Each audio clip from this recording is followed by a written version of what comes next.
Depuis son entrée en fonction comme directeur gérant du Canadien de Montréal, Serge Savard a souvent été accusé d'immobilisme. On lui reprochait d'inculquer à l'équipe un esprit beaucoup trop conservateur. Sauf qu'au cours des derniers mois particulièrement, il a nettement fait mentir ses affirmations.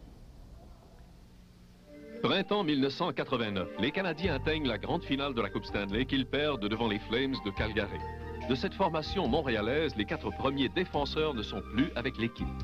L'an dernier, Larry Robinson a préféré poursuivre et terminer sa carrière en Californie.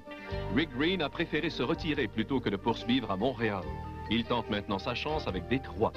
Et au cours des derniers mois, Craig Ludwig a été échangé aux Islanders de New York en retour de Gerald Dedock et Chris Chelios, le meilleur défenseur de la Ligue nationale durant la saison 88-89, est passé aux Blackhawks de Chicago en retour du spectaculaire Denis Savard. La perception que les partisans de l'équipe ont, c'est que la direction des Canadiens a décidé de délaisser la défensive au profit de l'attaque. Une défensive qui avait permis à l'équipe de se maintenir parmi les 5 meilleurs depuis le début du règne de Serge Savard. En ce début de saison, on met l'emphase sur l'attaque. Je pense pas que ce soit réellement vrai. On a vu des grandes équipes dans le passé, dans les années 50, dans les années 70, des grandes équipes du Canadien. Dans les années 70, il y avait Guy Lafleur, Jacques Lemaire, Yvan Cournoyer, Frank Mahavlich. Le club avait quand même la meilleure équipe défensive du circuit. La saison dernière, l'attaque massive tricolore était la risée de la Ligue, 21e sur 21.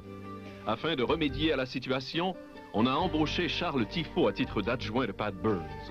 Durant ses stages à Québec et à New York, Tifo a réussi à faire des Nordiques et des Rangers des puissances en attaque massive. Humble comme on le connaît, Tifo mentionne plutôt que Denis Savard représente l'élément le plus important de la solution. Savard remplace Bobby Smith, qui a connu une saison désastreuse l'an dernier et qui est retourné au Minnesota. Mats Näslund, retourné en Europe à Lugano, en Suisse, avait lui aussi éprouvé toutes sortes d'ennuis en attaque massive. Comme il l'avait souhaité, Claude Lemieux poursuit, lui, sa carrière loin de Montréal et de Pat Burns. En retour, les Canadiens ont acquis l'ailier gauche Sylvain Turgeon, qui a déjà connu 2 saisons de 40 buts et plus à Hartford. L'an dernier, avec les Devils, Turgeon a effectué un beau retour marquant 30 buts. Présentement en convalescence suite à une intervention chirurgicale, Turgeon sera en mesure d'effectuer un retour au jeu vers la fin de novembre. La présente édition des Canadiens s'annonce comme étant la plus spectaculaire depuis longtemps.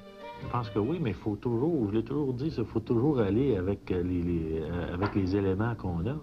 Si on a des éléments, si j'avais eu Marc Messier et Wayne Gretzky sur mon équipe, c'est évident qu'on aurait eu une équipe différente des années passées. On a un Denis Savard, ça va être sûrement plus spectaculaire, beaucoup plus rapide, mais ça n'empêchera pas, ça ne donnera pas le droit à l'équipe de donner plus de buts contre. En ce début de saison, les yeux de tous les partisans du tricolore sont tournés vers le centre Denis Savard. Au cours des 10 dernières années, les amateurs de hockey qui se sont rendus au Chicago Stadium ont pu assister à plusieurs performances éblouissantes de la part de Savard. C'est lui qui a remplacé le légendaire Bobby Hull à Chicago. Chez nous à Montréal, on sait déjà que Denis Savard, dans l'uniforme du Canadien, agrémentera plusieurs longues soirées au cours du prochain hiver.